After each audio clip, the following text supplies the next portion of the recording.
থেমে গেছে পাখিদের কোলাহল।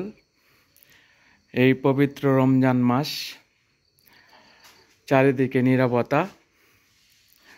ঘর ছেড়ে বাহির পানে তাকাই। বাহিরে এসে এই সুপারি গাছের উপরে দেখি ঝকঝকে চাঁদ, একদম ভয়ঙ্কর সুন্দর চাঁদ উঠেছে। আমি দাঁড়িয়ে আছি আবছা অন্ধকারে, অনেক লাইট অফ করেছি। পাখিদের কোলাহল থেমেছে, এখন চাঁদ দেখার প্রহর। মাহে রমজানের আজ 12টি রোজা চলে গেছে, রহমতের মাস। এই রহমতের মাসে অনেক ঘটনা অঘটন সৃষ্টি হয়েছে। সারাদিন যেমন আছিয়া মৃত্যু, এবং সারা বাংলাদেশে যে একটা শোকের ছায়া। ঝকঝকে চাঁদ, চাঁদের পানে তাকালে আমার মনে হয় যেন সেই আছিয়া মনে হয় মরে হাসছে। আর সেই আছিয়ার আত্মা যেন সেই জ্বলজ্বল করছে, নিষ্পাপ আত্মা। এমন সুন্দরের মাঝে দাঁড়িয়ে আছি, বিষণ্ণ মন, নীরব প্রকৃতি। সবাই যেন সেই আছিয়ার শোকে মূর্ছা যাচ্ছে। আমিও, আমার মনটাও ভালো নেই।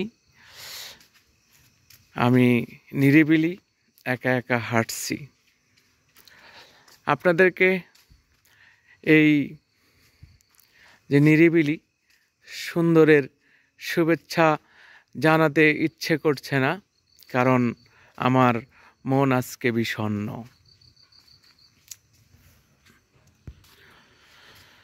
বিষণ্ণ মনে আজকে কোনো কিছুই আর ভালো লাগছে না। শুধু একটা কথাই বলতে মনে চাচ্ছে,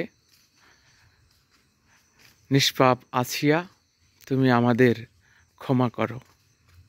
আমরা অপরাধী, আমরা লজ্জিত। এখানে পাঠকবিহীন যেমন শূন্য এই পাঠশালা পড়ে আছে এই গভীর রাতের যে আধারে। আজকের যে আছিয়ার চলে যাওয়া এবং আছিয়ার যে নির্মম যে মৃত্যু, তা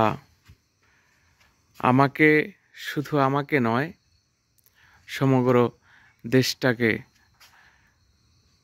নাড়িয়ে দিয়েছে, ভিতরটাকে আলোড়ন করে তুলেছে। যে কষ্টের তীব্রতা এবং যে একটা ভিতরের যে কষ্ট, সেই কষ্টটুকু পাচ্ছি। মনে হচ্ছে আছিয়া আমারই মেয়ে, আমারই সন্তান, এমনটাই মনে হচ্ছে। সুপ্রিয় দর্শক, আজকে আমি আসলে ভারাক্রান্ত মন, কষ্টের মন, এই বুকের ভিতর জমানো কষ্ট নিয়ে এই ভিডিও করেছি। আজকের এই ভিডিও শুধুই আছিয়াকে স্মরণ করা এবং আছিয়ার যে প্রার্থনা, আল্লাহ আমাদের মাফ করুক।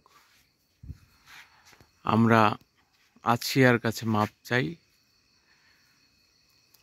এতটুকু বাচ্চা মেয়ে আজ আমাদের ভিতরে যে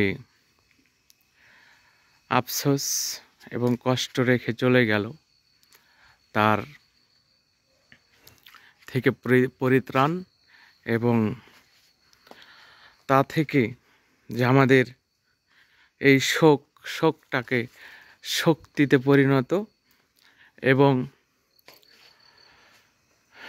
অন্য কোনো মেয়ে যেন আছিয়া না হয়, সেই প্রার্থনায় আজকের ভিডিও আমি এখানেই শেষ করছি। আপনারা ভালো থাকবেন, সুস্থ থাকবেন। আল্লাহ হাফেজ।